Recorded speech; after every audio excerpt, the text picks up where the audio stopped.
Wisdom speaks की project management series के इस एपिसोड में हम बात करेंगे चौथे नॉलेज एरिया के बारे में, जो है प्रोजेक्ट टाइम मैनेजमेंट। अगर आप इस सीरीज को शुरू से देख रहे हैं तो आपको अब तक ये एकदम क्लियर हो गया होगा कि हर प्रोजेक्ट की एक डेफिनेट एंड डेट होती है जब प्रोजेक्ट को क्लोज करना होता है।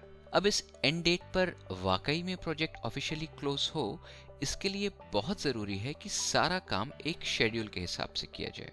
ये प्रोजेक्ट मैनेजर की जिम्मेदारी होती है कि वो न सिर्फ अपना बल्कि प्रोजेक्ट टीम का टाइम भी ठीक से मैनेज करे, जिससे कि काम शेड्यूल के हिसाब से ही चले।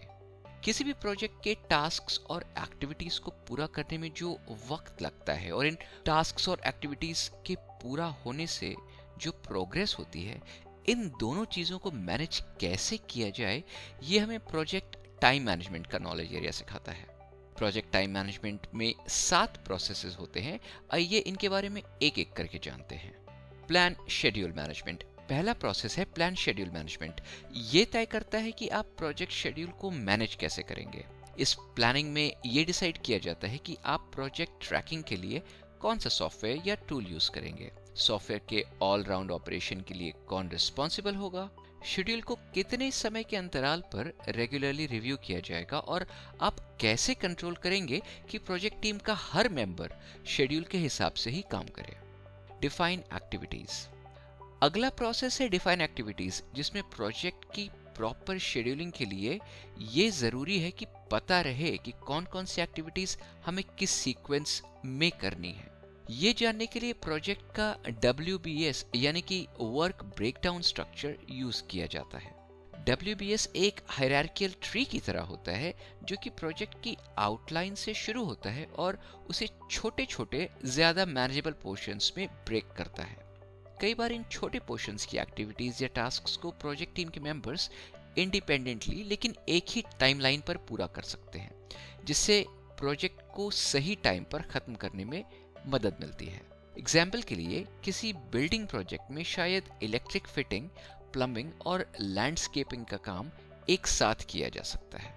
सीक्वेंस एक्टिविटीज ये जानने के बाद कि कौन कौन सी एक्टिविटीज या टास्क्स कंप्लीट करने हैं, उन्हें शेड्यूल के हिसाब से एक सीक्वेंस में ऑर्गेनाइज किया जाता है। इस प्रोसेस में एस्टिमेट रिसोर्सेस प्रोजेक्ट मैनेजमेंट की भाषा में रिसोर्सेस कई बार प्रोजेक्ट टीम के मेंबर्स को कहा जाता है, लेकिन रिसोर्सेज हम budget allocation, project tools, software और सिस्टम्स को भी कह सकते हैं। यानी कि हर वो चीज जो हमें प्रोजेक्ट की एक्टिविटीज को पूरा करने में हेल्प करे, वो एक रिसोर्स है। ये एस्टिमेट करना कि हमारे पास कौन कौन से रिसोर्सेज कितने समय के लिए उपलब्ध हैं, प्रोजेक्ट मैनेजर के लिए बहुत जरूरी होता है। एस्टिमेट ड्यूरेशंस इस प्रोसेस में किसी एक्टिविटी को शुरू करने से लेकर खत्म करने तक जो टाइम लगता है, वो एस्टिमेट किया जाता है। इसमें कई बार PERT यानी कि प्रोग्राम इवैल्यूएशन रिव्यू टेक्निक को यूज किया जाता है, खास तौर पर अगर कई अननोन फैक्टर्स हों। PERT को यूज करके 3 अलग तरह की टाइमलाइंस क्रिएट की जाती है। पहली टाइमलाइन है शॉर्टेस्ट यानी कि सबसे छोटी टाइमलाइन। इसके हिसाब से सारी एक्टिविटीज शॉर्टेस्ट पॉसिबल टाइम में बिना किसी रुकावट के पूरी हो सकती हैं। ये शेड्यूलिंग के हिसाब से बेस्ट केस सिनेरियो होता है। दूसरी टाइमलाइन लॉन्गेस्ट यानी कि सबसे लंबी होती है। इसके हिसाब से अगर अंदेशा है कि कुछ एक्टिविटीज में कोई रुकावट आ सकती है, तो ये एस्टिमेट किया जाता है कि प्रोजेक्ट को पूरा करने में मैक्सिमम कितना टाइम लगेगा। ये शेड्यूलिंग के हिसाब से वर्स्ट केस सिनेरियो होता है। तीसरी टाइमलाइन रियलिस्टिक होती है, जो इन दोनों सिनेरियोस के बीच में होती है। प्रोजेक्ट मैनेजर की पूरी कोशिश रहती है कि PERT यूज करके बेस्ट केस और वर्स्ट केस सिनेरियोस को पहले ही पता कर लिया जाए, जिससे रियलिस्टिक एक्सपेक्टेशंस क्या होनी चाहिए ये पता रहे। अब जाहिर सी बात यह है कि अच्छा project manager best case scenarios की तरफ ही प्रोजेक्ट को पुश करता है या करती है। डेवलप प्रोजेक्ट शेड्यूल इस प्रोसेस में प्रोजेक्ट शेड्यूल को डेवलप किया जाता है, और ये करने के लिए प्रोजेक्ट की एक्टिविटीज, ड्यूरेशंस, स्टार्ट और एंड डेट्स और सीक्वेंसिंग को शेड्यूलिंग सॉफ्टवेयर में डाला जाता है, जो प्रोजेक्ट को ट्रैक करने और रिसोर्सेज को एलोकेट करने में काफी हेल्प करता है।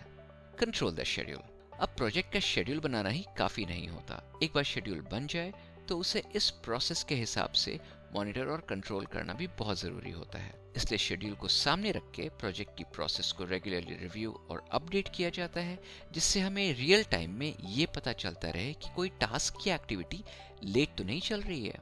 प्रोजेक्ट मैनेजर के लिए ये करने का सबसे आसान और कॉमन तरीका होता है प्रोजेक्ट टीम के साथ रेगुलर प्रोग्रेस रिव्यूज और स्टेटस रिपोर्ट मीटिंग्स करना। तो ये था प्रोजेक्ट टाइम मैनेजमेंट। अगले एपिसोड में हम बात करेंगे प्रोजेक्ट मैनेजमेंट के 5वें नॉलेज एरिया के बारे में, जो है प्रोजेक्ट कॉस्ट मैनेजमेंट। तो उसे देखना मत भूलिएगा। साथ ही अगर आपको ये सीरीज यूजफुल लगती है तो इसे अपने सोशल नेटवर्क के साथ जरूर शेयर करिए और सब्सक्राइब करिए विजडम स्पीक्स को। जल्दी से कुछ नया सीखिए।